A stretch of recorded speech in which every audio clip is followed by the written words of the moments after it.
Bienvenidos y bienvenidas a un nuevo episodio de Espacio 58, el podcast de Traductores del Viento con el que recuperamos la palabra y el silencio. Hoy estamos aquí para tratar la vida de uno de los autores más olvidados en la historia de España. Un autor que se vio obligado a cambiar de país y de idioma para publicar su obra, que fue finalista 6 veces del premio Goncourt en Francia, pero que no se le reconoce apenas en su país. Se trata de Agustín Gómez Arcos. Para recorrer este viaje cuento conmigo con dos personas clave en esta historia. A mi derecha saludo a Antonio Duque. Antonio es actor, escritor, pero sobre todo el gran protector de la obra de Agustín durante más de 40 años. Muchísimas gracias por estar hoy aquí. Es un placer. Yo encantado, yo siempre que se trata de Agustín participo, estoy, escribo o contesto a todas las preguntas que me hacen, porque llevo años contestando a periodistas, a estudiosos como Jesús Salacid, que cuando hizo su tesis, y otros. Entonces nunca me he negado porque ha sido mi amigo y me ocupo de su memoria. A mi izquierda está Jesús Alacid. Jesús es investigador, profesor y sobre todo mayor referente a nivel académico de Agustín en España. He visto, iba a citar justamente ese libro, La narrativa de Agustín Gómez Arcos, Interculturalidad Interculturalidad y y memoria, memoria. una palabra difícil, sí. Sí, muchas gracias por estar también hoy aquí. Me alegro de que hayas traído también material para tratar este tema. Pues nada, muchísimas gracias a vosotras por invitarme y un placer siempre reencontrarme con Antonio, que lo hacemos siempre en torno a Agustín y es un auténtico placer y un honor, sobre todo. Genial, pues antes de empezar a hablar sobre su figura y su obra, me gustaría poner en contexto a nuestros oyentes y quisiera compartir muy brevemente la biografía de Agustín. Agustín nació en 1933 en un pueblito de Almería, en Enix, y pertenecía a una familia republicana y humilde. Pastor de pequeño y recolector de esparto, se movió a la capital almeriense, donde pudo estudiar bachillerato. Allí entró en contacto con la poeta Celia Viñas, que le animó a escribir. Empezó a estudiar Derecho en Barcelona, pero terminó mudándose a Madrid, a la capital, y aquí destacó como un importante dramaturgo. Es curiosa esta parte de la historia porque ganó el premio Lope de Vega, pero 2 días después de que le concediesen el famoso premio, le llamaron para decirle que la censura les impedía representar su obra y que se veían obligados a declarar el premio como desierto. Obligado por la censura de alguna manera, se exilió primero a Londres y luego al París del Mayo francés, donde por fin pudo publicar en otro idioma su obra, su primera novela. Allí, fue una absoluta recepción por parte del público francés, pero en España no se ha reconocido hasta su muerte. Murió en 1998, está enterrado en el cementerio de Montmartre y bueno, esto es un poquito para que nuestros siguientes conocieran. Me gustaría empezar por ti. Ahora sí, cuéntanos Vale. cómo os conocisteis, vuestra relación. Bueno, pues lo he contado ya muchas veces y ya es casi un clásico. Yo conocí a Agustín en aquellos tiempos, el Café Gijón de Madrid, que conocéis que existe todavía en el Paseo de Recoletos, era un café que frecuentaba, no frecuentaba, sino que donde vivíamos prácticamente actores, escritores, gente intelectual de Madrid, ¿no? Y los clientes ajenos a estas profesiones venían un poco como curiosos a la barra a ver a estas personas que para que algunos éramos famosos y otros estábamos buscándonos la vida, que estábamos empezando. Y en una de esas mesas del Café Gijón, allí en un rincón, yo veía siempre a Agustín escribiendo en un cuaderno de espiral, que es donde él escribió muchas de sus obras de teatro. Eh, y ya intrigado de verlo ahí solo, nunca comunicaba con nadie, pues me acerqué. ¿Y qué escribes? ¿Qué haces? ¿Que estés aquí aislado? Entonces me enseñó lo que estaba escribiendo y yo, que ya era un asiduo lector, porque en aquella época, pues no sé, no es como ahora que no sé, nos acostumbrábamos a ser lectores ya desde muy jovencitos. Entonces, tenía yo mi opinión literaria y me pareció maravilloso lo que estaba haciendo. A partir de ahí, primero entusiasmado por su escritura y luego pues a través de esto nos hicimos amigos y ya seguimos siendo amigos durante 40 años. Ujú. Bonito, bonito comienzo. Es una Ese fue el bonita comienzo. historia. Y luego pues bueno, pues en Madrid vivimos juntos en casa con Miguel Narros, el gran director de teatro, muy conocido también. Em, Tuvimos un piso juntos los tres. Pero hay una cosa que has dicho, perdona que un pequeño matiz. Estando justamente ahí en el Paseo de Rey, donde compartíamos piso, él había presentado al premio Lope de Vega Diálogos de la herejía. Y estábamos cenando y entonces llamaron de Europa Press para decirle que era el nuevo premio Lope de Vega. Entonces, pues con alegría, y nos fuimos a celebrarlo a casa de Enrique Dioslado y Amelia de la Torre, que eran los grandes actores, hijos de padres de Ana Dioslado. Fuimos a celebrarlo, pero no le comunicaron nada, simplemente lo declararon desierto para no tener que, porque se abrió la plica del premio y el Agustí. Y don Nicolás González Rica, el presidente, decidió anular este premio y no se lo comunicaron, simplemente se dejó desierto y punto. Toda esta injusticia que ocurrió entonces, después de su muerte, Arcadio Vaquero, que era un periodista crítico literario muy conocido, fue uno de los miembros del jurado. Y cuando falleció Agustín, este periodista escribió un artículo en ABC en el que denunciaba todo lo que había ocurrido en el año 1965, o así, no me acuerdo, 63, no me acuerdo ahora ya. Entonces lo denunciaba entonces. También lo reconoció Juan Antonio Hormigón, que hizo una exposición de los carteles de las obras premiadas Lope de Vega, hizo una exposición en el Teatro Español de Madrid con todos los carteles, entre los cuales pusieron el de Agustín, porque explicaron también lo que había ocurrido, el de Diálogos de la Herejía y el de Queridos míos, es preciso contaros ciertas cosas, que ahí le dieron el segundo premio, y siempre por evitar el estreno, ¿no? Pero bueno, entonces él estaba acostumbrado a todas estas injusticias, puesto que sus obras de teatro, la censura que reinaba entonces en España, pues se levantaba sus certificados de censura, como yo he publicado.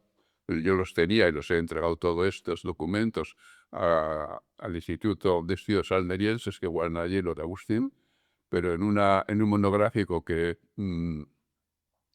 se publicó entonces por la Diputación de Almería y que me pidieron si ver un artículo, publiqué en ese artículo la fotocopia de estos documentos de censura, prohibiéndole parada matrimonial, prohibiéndole verano, que era primero Santa Juliana, luego verano, pues en fin, cómo se lo iban prohibiendo. Sí, de hecho, hay que entender lo de la censura, que es un poco. Porque ahora las jóvenes Claro, no lo entienden igual claro. muy bien.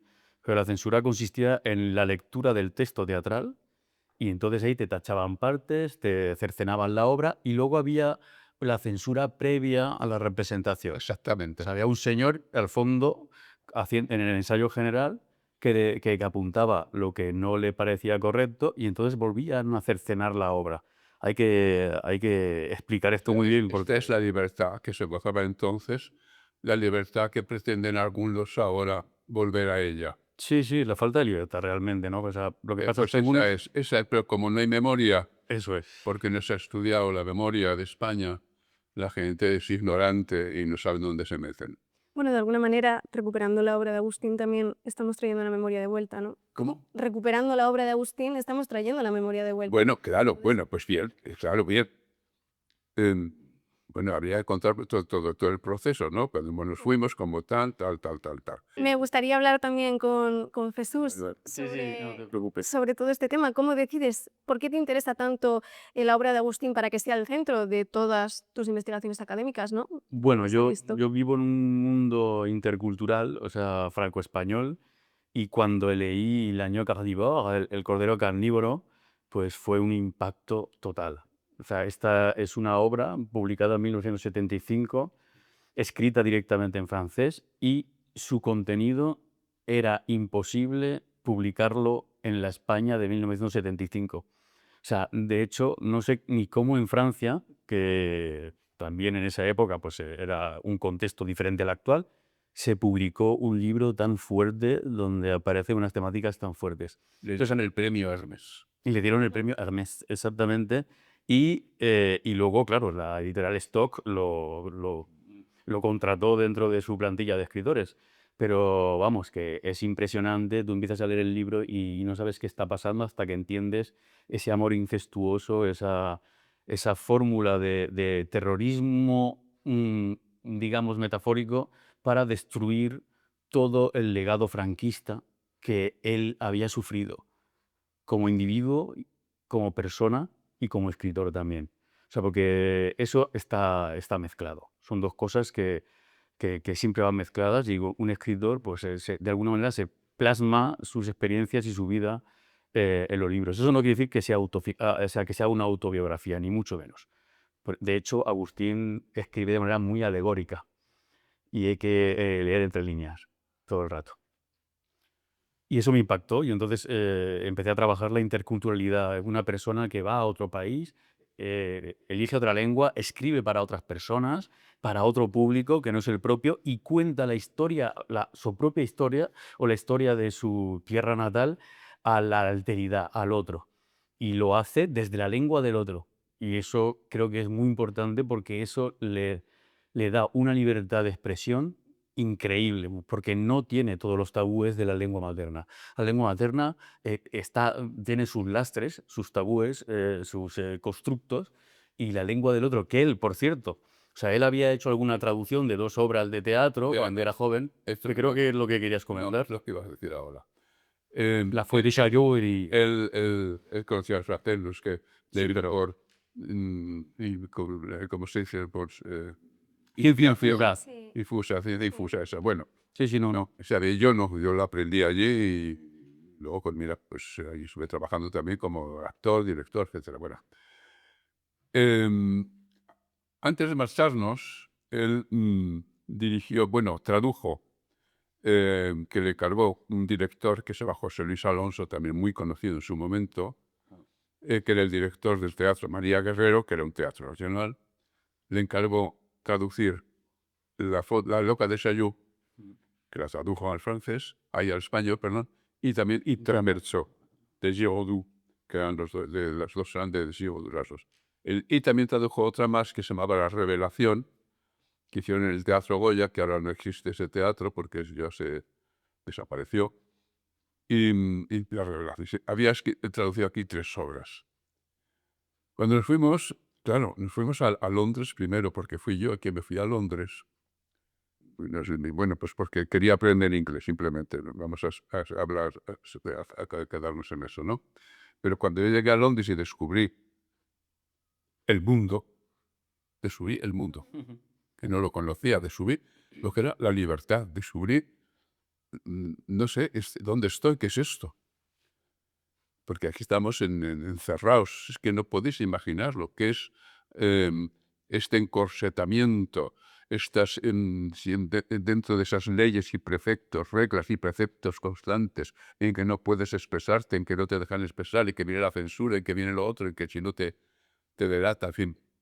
Y que no te dejan ser, ni siquiera. No te dejan ni ser. Ni ser, exactamente. Eso es muy fuerte. ¿Eh? Yo cuando llegué a Londres, que llegué en 1966, cuando con la revolución sexual, o sea, la minifalda que rompía ya la mujer, de pronto se revelaba, con las manifestaciones contra la guerra de Vietnam. Bueno, era tal ebullición con los Beatles, Rolling Stone, bueno, yo qué sé, era maravilloso. Y le dije, Agustín, yo dije, tiene que venirse aquí, porque aquí en España no hacemos nada. Y es cuando dejé de venir. Y no teníamos nada, nos hemos ido sin un céntimo, porque nunca hemos tenido dinero. Agustín empezó a tener dinero cuando ha estado escribiendo, pero hasta entonces no hemos tenido ni un duro. Hemos vivido de lo que hemos podido. Fregando platos.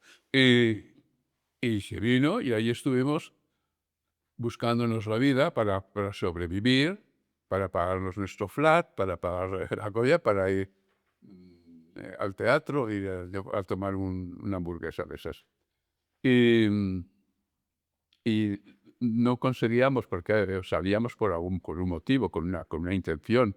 No veníamos a trabajar en restaurantes ni en cocinas, ni ganar dinero con eso para montar aquí un bar o algo así, como hacían la mayoría de los inmigrantes, pues a lógica, ¿no? Entonces nuestro propósito era otro, trabajar para sobrevivir. Eh, pero no conseguíamos conectar. Y un día conectamos con alguien que le tradujo, un autor inglés que le tradujo una obra de teatro, su obra de teatro, se organizó una lectura en casa de Diane Cilento, que era entonces la mujer de Sean Connery, famoso James Bond, y allí se hizo la lectura, entre otras actrices, actores, con Vanessa Redgrave, que era una mujer extraordinaria, como siempre lo ha sido, entonces joven, contestataria, maravillosa. Pensamos que ahí empezaba ya todo, una nueva etapa, pero todo se quedó ahí.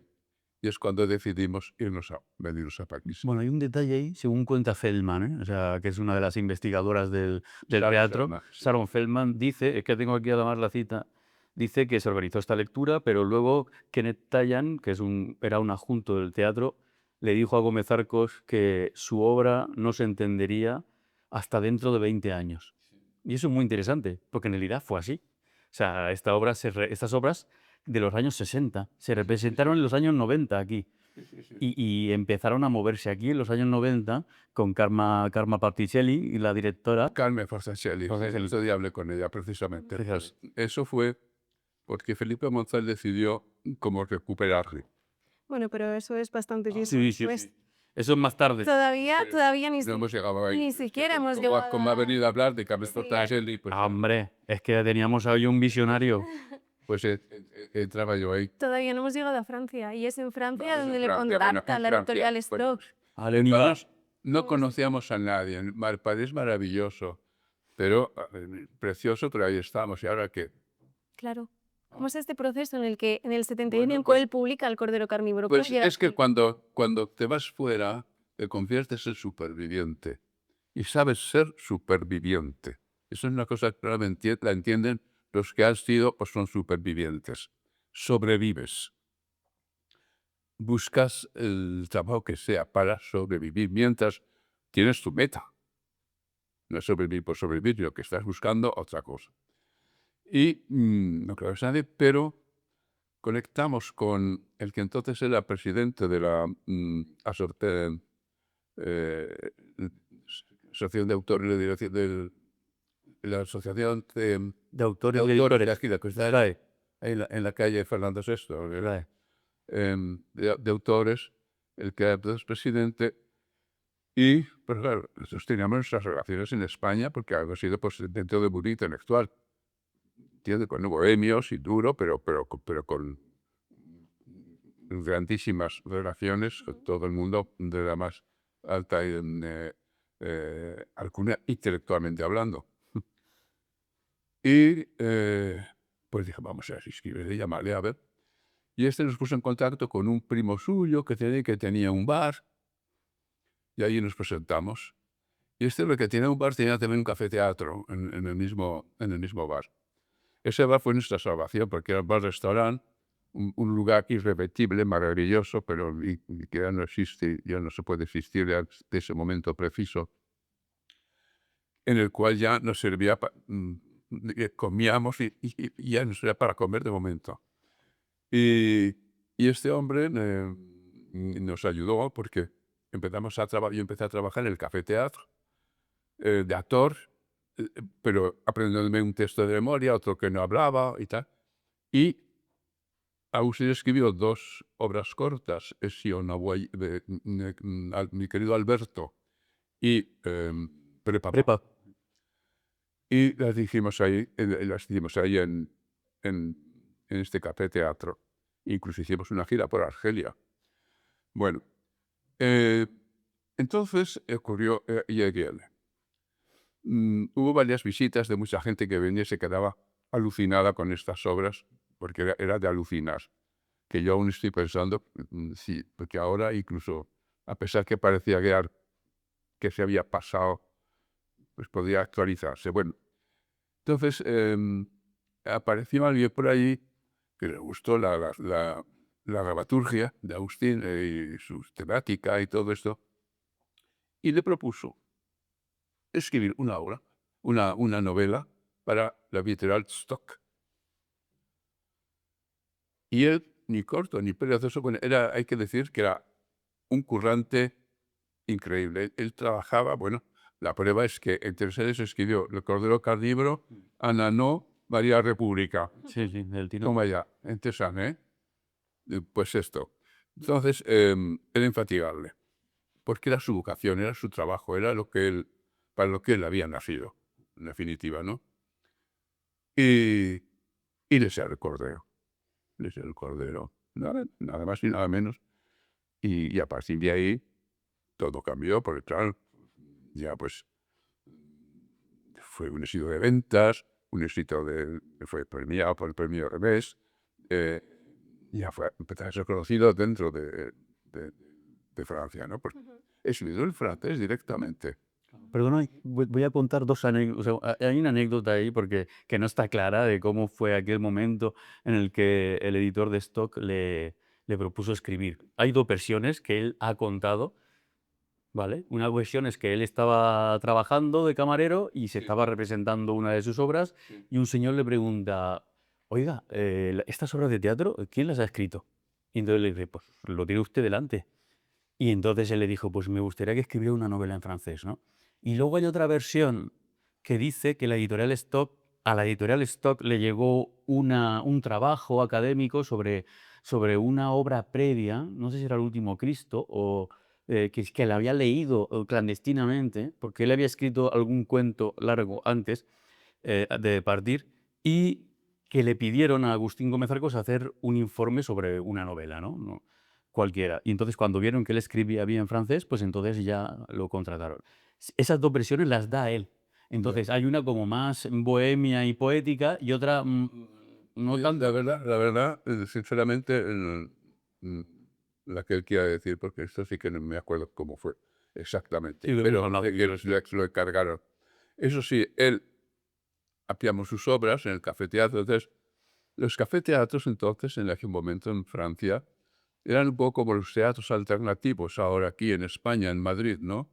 Era donde se llenaban, venían críticos, tenían calidad. Era donde se hacía un tipo de teatro diferente. Entonces, eran teatros de calidad. Bueno, y de aquí Y- fue donde salió ¿Eh? de aquí fue de donde salió el Cordero, ¿no? ¿Cómo? De esta experiencia, gracias a esta experiencia fue de donde salió el Cordero. Bueno, de esta experiencia a la suya propia, no. A su experiencia en España. O sea, Sí, pero que gracias a Gracias ese... a entrar en contacto con este mundo, de alguna manera salió el Cordero. La Candelaria se llamaba el del área, sí. el sitio. Y yo lo digo para entrar un poco en el Vamos. tema de la obra. Bueno, por decirte eso, que él estaba de camarero, porque era, entonces, el teatro era un escenario, mesas y la gente tomando cosas y viendo la función. Y entonces había un camarero que le servía la bebida, lo que sea, y luego ya durante la obra, ¿no? Y entonces, pues él ejercía de camarero. Y la gente no sabía que el camarero era el autor de lo que estaba, ¿no? Hablando de la obra, vamos a entrar en materia. El Cordero Carnívoro es una obra transgresora que habla de una familia completamente disfuncional, de una relación incestuosa entre dos hermanos y de alguna manera refleja todo ese contexto de la posguerra en España. Yo quiero preguntaros, bueno, a ti desde el punto de vista del experto, ¿por qué crees que tiene este éxito tan rotundo en Francia?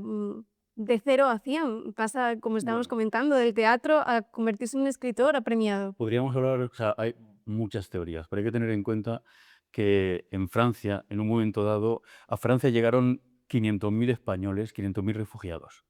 Y hay que entender, o sea, eso viene de antes, de febrero del 39, cruzaron los Pirineos y los tiraron en la playa. Hicieron campos de concentración para ellos. Esto es importante entenderlo porque, de alguna manera, esa generación de los años 30 o 40 se sentían avergonzados de lo que habían hecho con los refugiados españoles. Y también en el momento en el que se estaba acabando la dictadura, que Franco parecía que ya iba a morir y no sabían qué iba a pasar después, qué tipo de transición se iba a dar en España, pues hay un interés por todo lo que tiene que ver con la Guerra Civil Española y con la posguerra española. Yo creo que esos dos elementos son clave para entender el interés que tiene el público francés en conocer este país vecino en el que ha habido una guerra y ha habido un momento en el que ellos han sido partícipes, por un lado, con el gobierno de Daladier, de bloqueo con el pacto de no intervención, y por otro lado, también han maltratado a estos españoles, que por cierto fueron los primeros que llegaron a París y liberaron París, eran republicanos españoles. La famosa 9, ¿no? Con Tron. Entonces, yo creo que esos dos elementos son importantes. O sea, si hay algunos campos, por ejemplo, el de Gurs, que tú vas allí y lo arrasaron y plantaron un bosque porque querían olvidarlo. Yo pongo estas dos cosas en relación, porque la memoria de los pueblos va un poco más allá de la memoria, digamos, libresca. Y yo creo que la nueva generación, y sobre todo la generación de los 68, esta nueva generación tan abierta al mundo y que intentaba precisamente cambiar las cosas, donde había muchos comunistas, trotskistas y demás, mucho movimiento político, estaban muy interesados por qué pasó en España. O sea, en España, la guerra de España fue un preludio de la Segunda Guerra Mundial y además hubo experiencias increíbles. Por ejemplo, el anarquismo en Aragón, la peregrinación. Brigadistas también Y franceses. hubo muchos brigadistas franceses, incluso ministros, ¿no? Sí. Este que escribe l'Espoir, Malraux, y muchos otros, ¿no? Entonces creo que eso es clave para entenderlo. Y luego que de repente aparece un punto de vista que no existe previamente. Nadie cuenta una historia así en 1975, pero nadie, en todo el planeta, yo diría. Nadie escribe una historia así, con esa poética, ese barroquismo, esas alegorías, y ya lo he dicho antes, hay que leer con mucha atención esa novela, con mucha atención. Yo creo que eso son algunas claves del éxito. Hay que decir que Agustín Gómez Arcos, yo siempre digo Agustín, pero tengo que decir Agustín Gómez Arcos, que estamos hablando de Gómez Arcos. Era dramaturgo, primordialmente, ¿no? Pero él había escrito ya El Pan, que luego se tituló El Niño Pan, l'Enfant Pan, en francés, y luego El Niño Pan cuando se tradujo. Pero él la escribió cuando estaba en Seo d'Urgell, que es donde hizo el servicio militar, y la tituló El Pan. Que después de esto, no sé por qué la ha titulado El Niño Pan, No sé. pero bueno. Bueno, en realidad el pan es muy importante en esa novela, ¿no? Porque habla de un niño Claro. cuya madre hace el pan del pueblo. Que él ya tenía su teoría literaria como Narrador. narrativa, ¿no? Y el último Cristo, que es el cuento que yo hablaba antes. El año carnívoro, el cordero carnívoro, si no tienes una teoría literaria, no te puede salir una novela así, ¿comprendes? No, y no solo eso, sino que tú ves que hay un fondo de dramaturgo en esa novela. Hay momentos que son absolutamente teatrales. Sí, pero eso lo mete muchas veces y se nota. En muchas de esas novelas. En muchas de sus novelas se nota la dramaturgia de él, sí. Es porque era dramaturgo por naturaleza y escribió muchas obras de teatro, porque están también publicadas de las...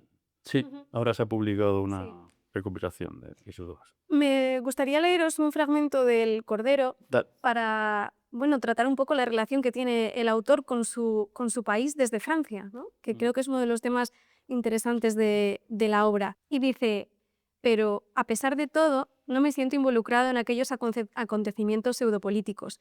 Mi país no me pertenece, ni yo le pertenezco a él. Divorcio. ¿Para qué preocuparse el uno por el otro?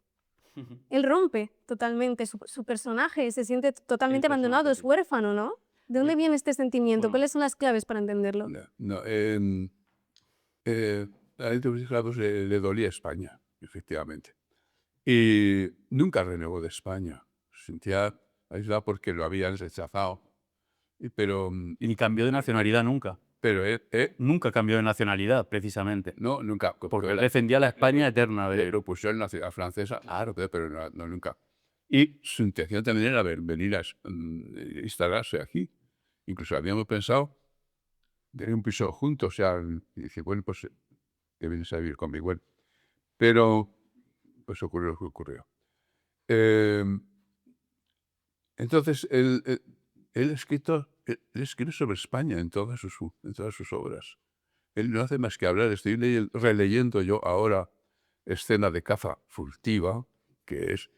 ¡Qué pedazo de novela, Dios mío! Brutal. ¡Qué pedazo! Os la recomiendo. Se habla del maltrato de la policía. Porque sus novelas las he leído en francés, porque a medida que salían, las tengo todas esas primeras series las tengo en casa. Pero luego, pues, ahora en español, pues las estoy releyendo, casi terminando de La escena de caza furtiva, y es increíble, es increíble. Entonces, no sé qué te decía. Y él habla siempre de esa España que él hubiera querido, de esa España criticando esa España que le dolía tanto y por la cual él se exilió, ¿entiendes? Y la que desearíamos que fuera. Y la que ahora pues estaría sufriendo de ver lo que viene también. Por supuesto. De todas maneras, yo quiero precisar eso. Evidentemente no podemos confundir el narrador con el autor, y eso, bueno, es básico en crítica literaria, pero él crea un personaje, y creo que esto ya lo he comentado, donde se trabaja mucho la alegoría y el símbolo, ¿no? Es muy simbólico. Claro. Ahí dice que él no quiere saber nada de España, pero en realidad cuenta la posguerra, cuenta esa España para destruirla. Y ese mismo personaje dice, nosotros somos terroristas. Terroristas en el sentido alegórico, evidentemente, porque quieren destruir de manera alegórica, a través de la literatura, todo el legado del franquismo, reivindicando la literatura clásica y reivindicando los valores más esenciales de esa España más progresista. O sea, eso aparece en esa novela. Y luego cuando lees Ana No, que luego vamos a hablar de ella, veremos cómo hay muchos referentes a la literatura clásica española. Es que Jesús es el que puede hablar más de todo el trabajo literario de Agustín. Yo soy amigo de él. Sí, sí, He sí. vivido De con él. Clot. Entonces, son dos visiones diferentes. Claro. Yo no puedo, o sea, bueno, como tampoco soy culto, pues puedo hablar, ¿no?, de literatura, pero él es más especialista para hablar de ese tipo. Pero hablando de lo de España, ¿habéis visto el documental de Agustín? Sí, Un hombre nuevo, un hombre Libre. sí, un hombre. libre, perdón, que le dice, ¿cómo dices? Y no sientes España, que dice, España soy yo, que dice ahí, Sí, sí. España soy yo. Volviendo al Cordero, otro de los temas centrales también me parece en la obra, porque de alguna manera si queremos entender toda su disidencia, también hay que entender el placer homosexual, que es central en el libro. ¿Qué ocurre con esto? Háblanos cómo se refleja esto en el libro, qué importancia tiene. O sea, Agustín Gómez Alcos era homosexual, pero nunca quiso que se le, digamos, encasillara como escritor homosexual. Eso es muy importante. De hecho, él no hacía alarde de estas cosas. En esto ahí sí que puedo Ahí sí puedes hablar tú. Ahí, puedo, Y ahora cuento yo la parte interpretativa. Cuenta, cuenta. ahí sí que voy a hablar. Sí, efectivamente. Pero era una frase pudorosa hasta el extremo. Todo el erotismo que puedes ver en sus novelas, que tiene un erotismo increíble cuando se pone erótico, en la vida privada era una persona de una discreción y de un pudor, y que entonces no me gusta, o sea, no es que, claro, venimos de esa época, pero que se lo quiera apropiar un poco la comunidad gay, no me... Claro, no, yo No no. me Ese es otro tema, ¿no? Que Claro. actualmente se toma como el libro. Están ahora como apropiadas, pues sí, Ujú.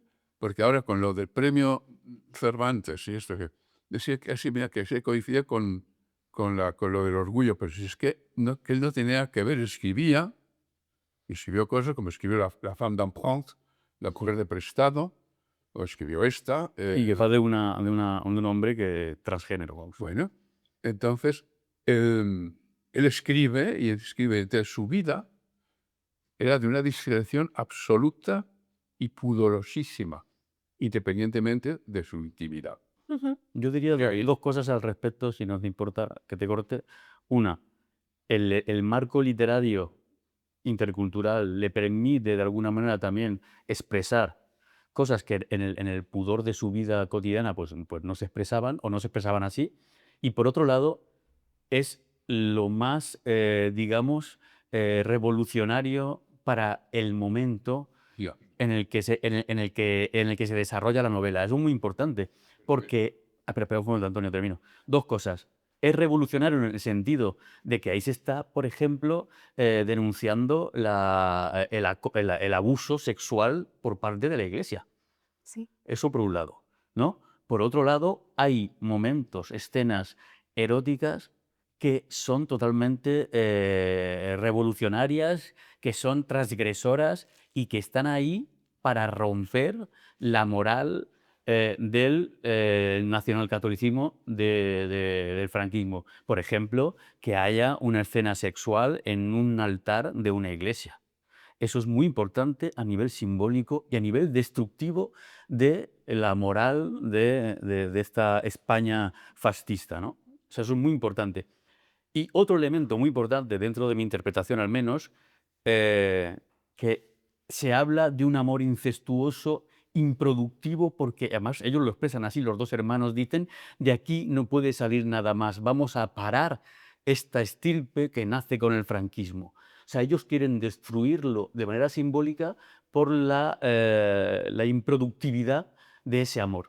O sea, es un amor destructivo y por eso de alguna, o sea, había que hablar de por qué se llama el cordero carnívoro, que es Iñaz, ¿no? Ignacio, Ignacio, que es el protagonista, es una persona que al mismo tiempo está súper enamorada y habla de amor con un lirismo increíble, y por otro lado dice que es un terrorista y que ese amor sirve precisamente para destruir desde ese terrorismo literario, ¿vale? No lo confundamos con un terrorismo real.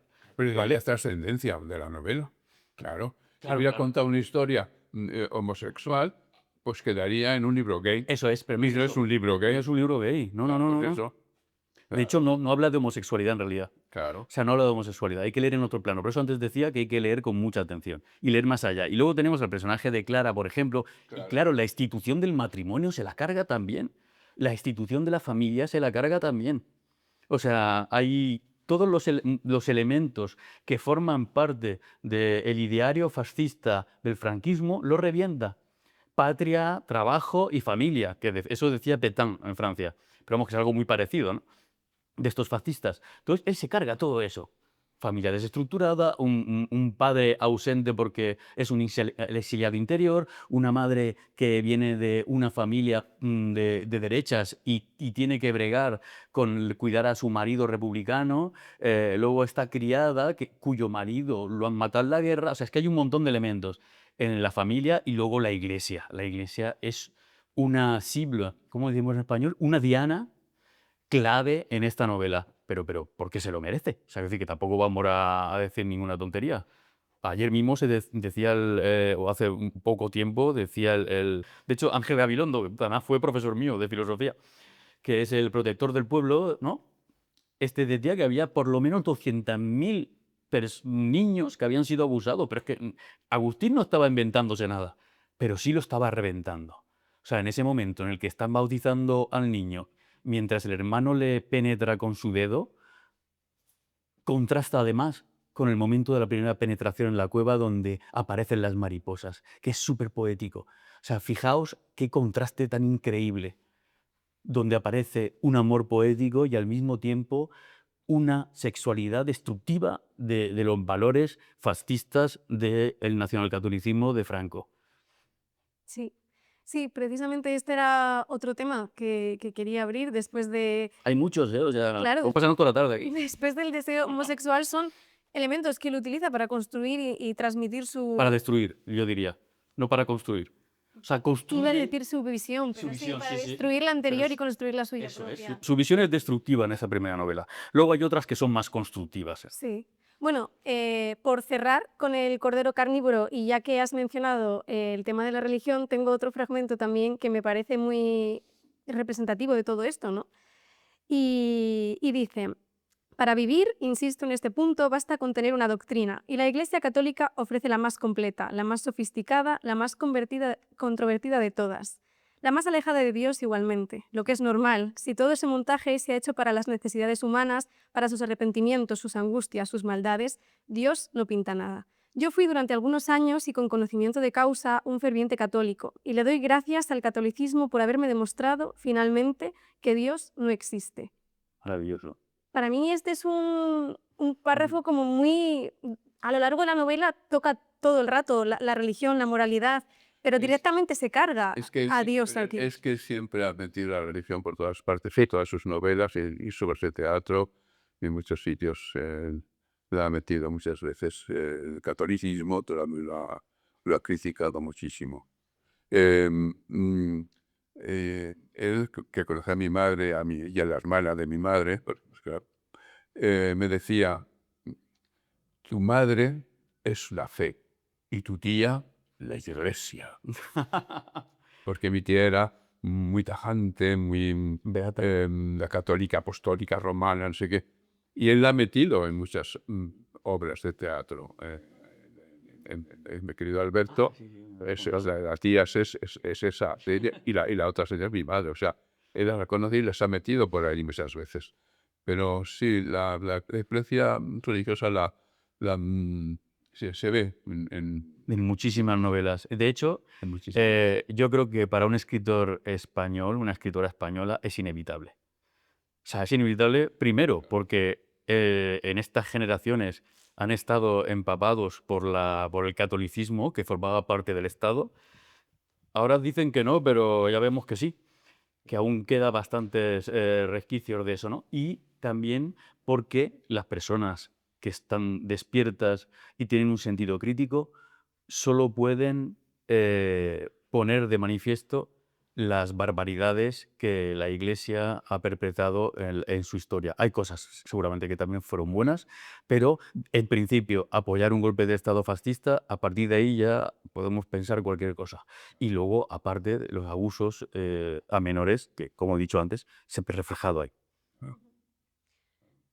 No, y bueno, pues es que a Franco le llevan bajo palio y bueno, tantas cosas. Sí, de todas maneras, hay que, perdón, ya termino con el cordero, porque en realidad el cordero carnívoro, hay que hablar del cordero de Dios que quita el pecado del mundo. O sea, tengan Sí, sí, sí. los lectores y las lectoras en cuenta eso del título. Y a partir de ahí ya puedes interpretar. Pero si no sabes nada de la religión católica y su dogma, no te vas a enterar de muchas cosas. Muy fina este vídeo apunte. Bueno, pues si el cordero carnívoro de alguna manera es toda esta provocación, en 1977 publica Ananó. Ananó es la historia de una señora viuda que ha perdido a sus hijos y a su marido durante la guerra, excepto uno de ellos, que está encarcelado en una prisión en el norte. Decide cerrar su casa, cargarse únicamente con un bizcocho que ha hecho para su hijo y empezar una odisea a pie a través de toda España para reunirse con él. Bueno, ¿cómo se transforma la obra de Agustín desde esta primera, desde el Cordero hacia Ánano? ¿Cómo es este viaje, este cambio literariamente? Yo, si me permites, Antonio, voy a hacer un matiz. Habla tú de la... Sí, sí, porque fíjate que hemos hablado de la importancia de la cultura judeocristiana o católica. ¿Cómo se llama el hijo que queda vivo supuestamente, no? Se llama Jesús. O sea, que también ahí tenemos que pensar en por qué se llama Jesús, ¿no?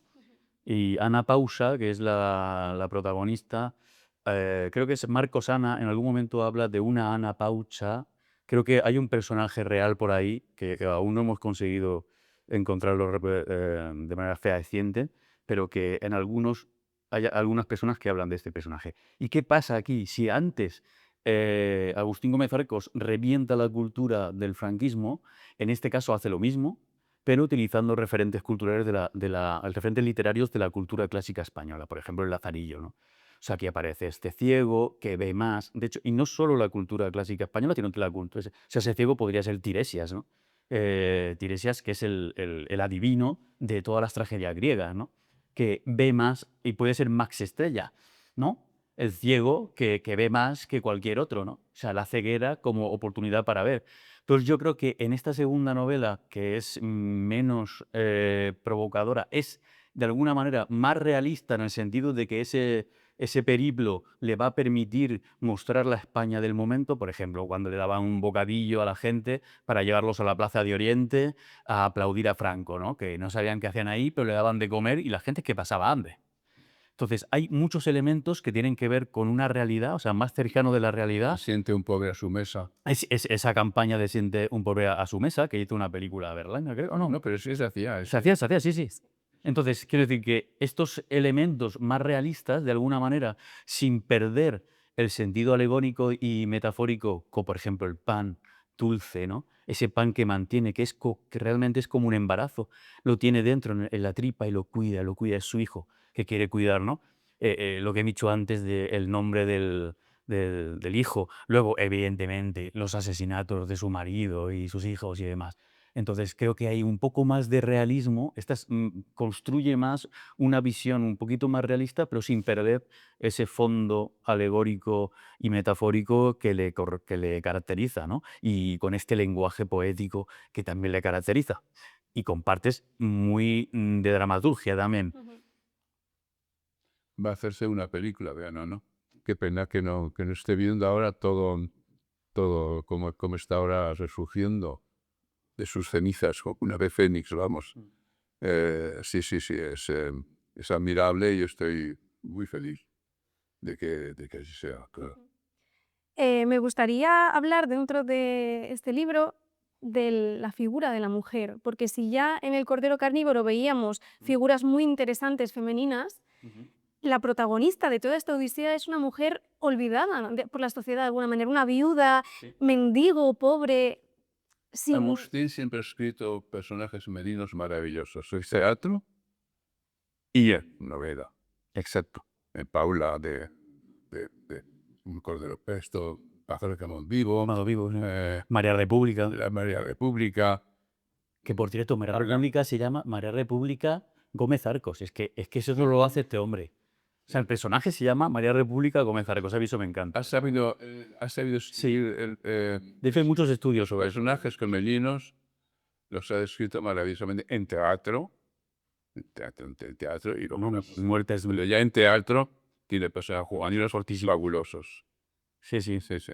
Y los gatos. Bueno, hay un montón. En cualquier caso, el personaje femenino que en El Cordero Carnívoro también es muy importante, esta madre, La madre, que se encuentra, vamos, y Clara también, son dos personajes centrales. Y luego tenemos Ana, no, evidentemente, el centro de toda la novela es ella que está interpelada por la muerte. Entonces es otro personaje femenino, por cierto, ¿no? Y que iba a decir, sí, muchas veces se ha relacionado a los personajes femeninos con la idea de patria, ¿no? De la madre patria. La verdad es que ahora que lo digo, es como un oxímoron, ¿no? Madre patria, que viene de pater, ¿no? Bueno, da igual. Sería madre matia, ¿no? Más interesante. En cualquier caso, el tema de madre patria y de volver a la madre patria a nivel literario todo el rato, yo creo que es imprescindible que los personajes sean femeninos. Entre otras cosas porque las mujeres fueron probablemente las que más sufrieron en la posguerra, las que más sufrieron el silencio, las que más sufrieron la humillación de las colectividades en las que vivían. Y no estoy hablando solo del rapado y el aceite de ricino. O sea, estoy hablando de mujeres a las que no dejaban enterrar a sus seres queridos, mujeres que fueron señaladas, mujeres que el fascismo, para el fascismo, las mujeres es un objetivo. Es un objetivo. La mujer republicana o la mujer progresista es un objetivo, por no hablar de las maestras. Entonces yo creo que Agustín, a través de sus personajes femeninos, que son muchos y muy complejos, yo creo que de alguna manera intenta hacer justicia a este silencio, a esta omertá tan fuerte que cayó sobre los hombros de las mujeres Sí, pero muchísimas veces muy en la guerra y la posguerra. que ha escrito un libro sobre las mujeres represaliadas. Ujú. Y entonces ha escrito un libro maravilloso, pero no inventado, sino de investigación y buscando personajes Sí, con testimonio. históricos, Ujú. ¿sabes? Y es que era una época en la que hemos vivido, porque yo soy un niño de la guerra, que nos decían entonces. Y yo soy un poco más joven que Agustín, 3 años más joven, pero bueno, ya me estoy haciendo mayor. Y Nadie se escapa. Nadie se escapa. sí, bueno, claro, pues bien, estoy haciendo mayor.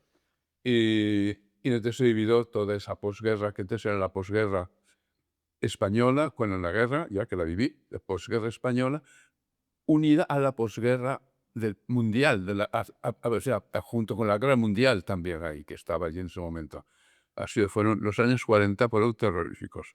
Y la mujer, bueno, como él dice, completamente era un cero a la izquierda, vamos, no contaba. Y como sucede ahora probablemente con esta reacción después de esta tercera ola feminista y tal, en ese momento pasó lo mismo. Las mujeres más progresistas, las mejores intelectuales que empezaron a tener derechos en la Segunda República, hubo una reacción muy fuerte Claro. contra lo que ellos llamaban Bueno, las eso, marimachos claro. y demás. O sea, y hay muchos, muchos artículos de revistas fascistas, de falangistas y tal, que intentan denigrar a la mujer simplemente como individuo que es agente de sus propias decisiones, que no estamos hablando de nada más raro. Pues, Y las únicas que existían eran las mujeres de la sección femenina, Claro. las Homs, Sí. que escribieron unas normas de lo que tenía que ser una mujer casada, cómo tiene que respetar al marido, cómo tiene que esperarle,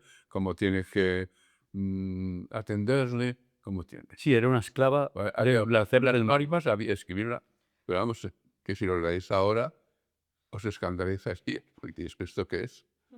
Por eso hablábamos al principio de alguna manera que recuperar a Agustín es recuperar tampoco también la Claro. memoria histórica, la memoria democrática, ¿no? De alguna Sí, manera, sí, todo sí. esto Claro. que se trata Claro. ahora. Pero sí es memoria, Agustín, es memoria. Por eso dice, yo soy España. Precisamente por eso.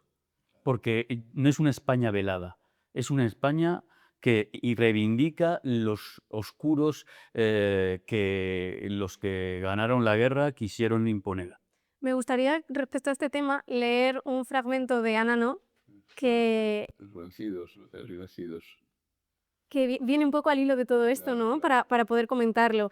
Es en un momento en el que Ana se encuentra con su compañero ciego, el que mencionabas tú antes, y le pregunta ella a él, ¿cómo se llama este sitio? Pregunta cuando por fin consigue articular palabra. El Valle de los Caídos, vaya nombre pretencioso y faraónico, dice el ciego echándose a reír. Luego, en tono más serio, caídos por la patria. Pero mis hombres no están. ¿Por qué y en nombre de quién cayeron entonces mis hombres? Contesta ella. Un republicano, un rojo, no tiene patria ni posteridad. Ana Paucha barre con mirada firme el inmenso valle deslúcido, transmutado en un monumento de gloria y de victoria.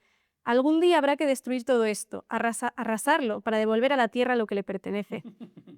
Genial. No, pero él siempre se ha adelantado, siempre se ha adelantado Sí, sí, su sí. tiempo, siempre se ha adelantado su tiempo. Bueno, es que podemos hablar de una noticia de ayer, que han vandalizado las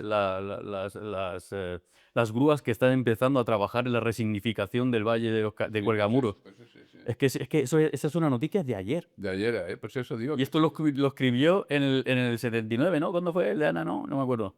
En el Ah, no, 76. el 77, perdón, sí. 75, 76, 77, sí. Entonces, quiere decir que él dice, hay que destruirlo. Pues sí, claro que sí. O sea, no sé.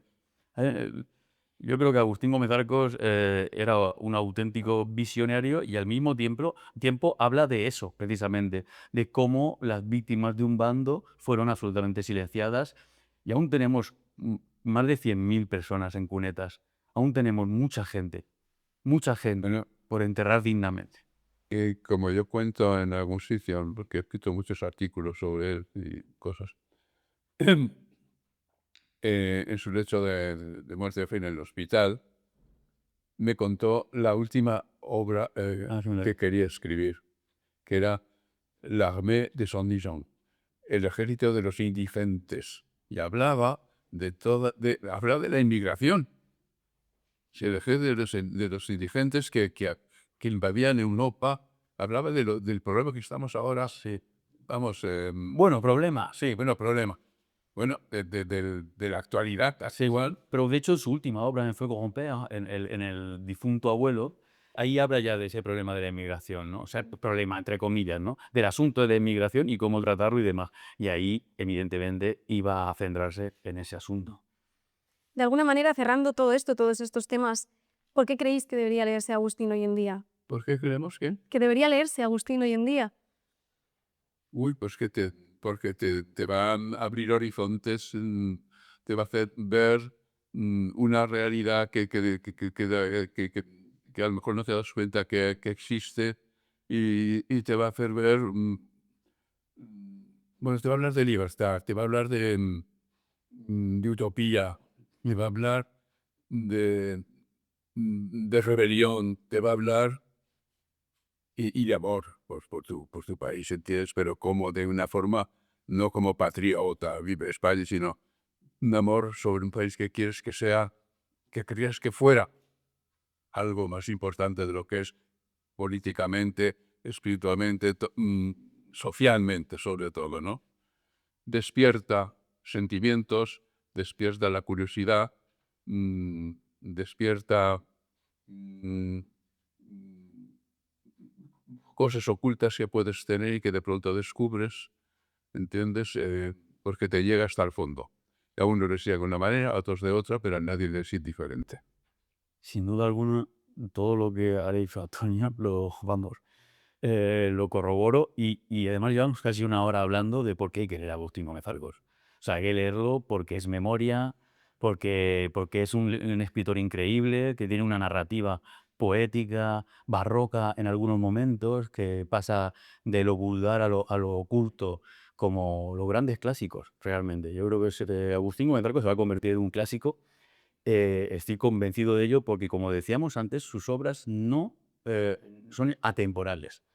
Porque todo ese nivel alegórico del que yo hablaba antes, precisamente lo que está tratando son los temas universales del ser humano. Y creo que leyendo atentamente, por un lado puedes disfrutar muchísimo y quedar impactado, y por otro lado también podemos ver estos temas universales, que siempre van a estar en boga, ¿no? O sea, que eso no va a morir nunca.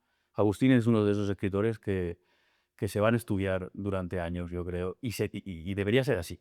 Es una pena que no haya sido así. Lo fue en Francia, de hecho. En Francia Ya se estudiaba. ya lo estudiaba en los institutos, sí. Pero bueno, no hemos hablado por qué se silenció en Francia. Pero bueno, eso para otro, ¿vale? Sí, quería hacer esta pequeña reflexión Maravilloso. a modo de cierre, agradecerte a ti como investigador por poner en valor a la figura de Agustín, a ti como, de alguna manera, guardián de su obra durante todos estos años y amigo, y a sellos como Cabaret Voltaire por recuperar y resignificar, darle valor a su obra aquí en España. Gracias a todos por habernos escuchado hoy, a nuestros acompañantes. Os recomendamos encarecidamente que leáis Agustín, que os atreváis con sus historias, con su figura, y hasta aquí. Muchas gracias por escucharnos.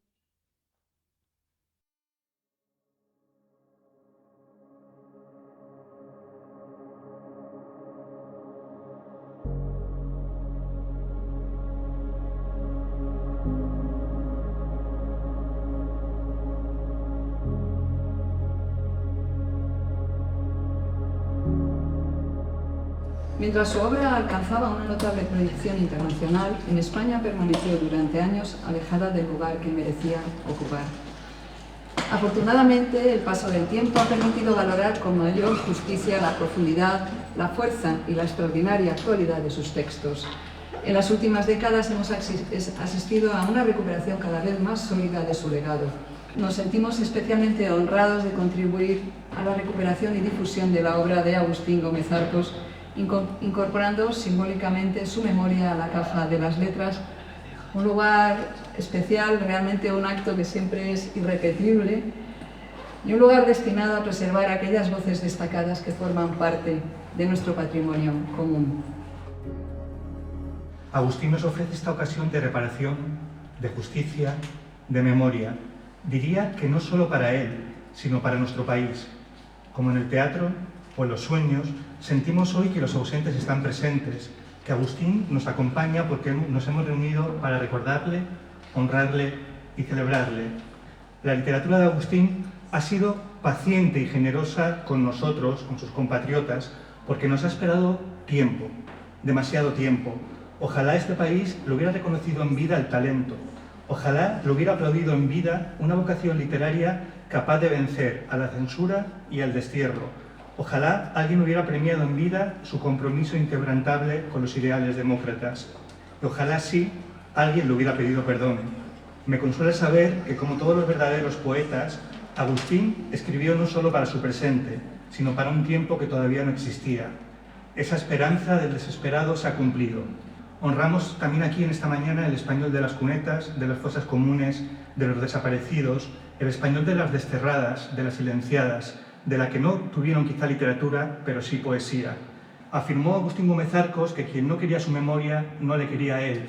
Así que voy a decir algo muy sencillo y hermoso. Te queremos, Agustín, con tu alegría y con tu herida, con tu rabia y con tu deseo, con tu silencio y con tu palabra, la palabra de un hombre libre. Muchas gracias. El motivo por el que estamos aquí, mi primo José y yo, es para depositar en la caja del legado de las letras algunos de los documentos y objetos que hemos considerado relevantes sobre la obra de Agustín.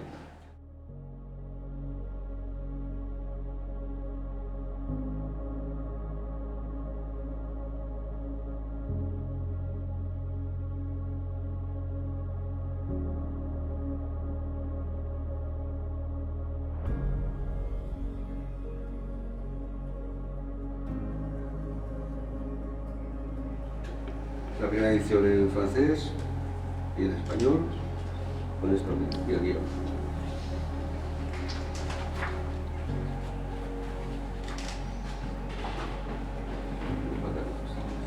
Los diplomas, condecoraciones y la foto de...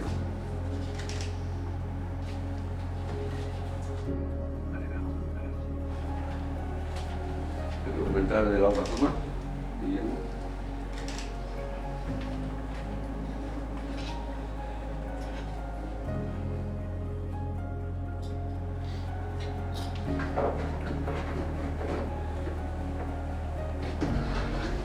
Nos hemos olvidado también la mesa.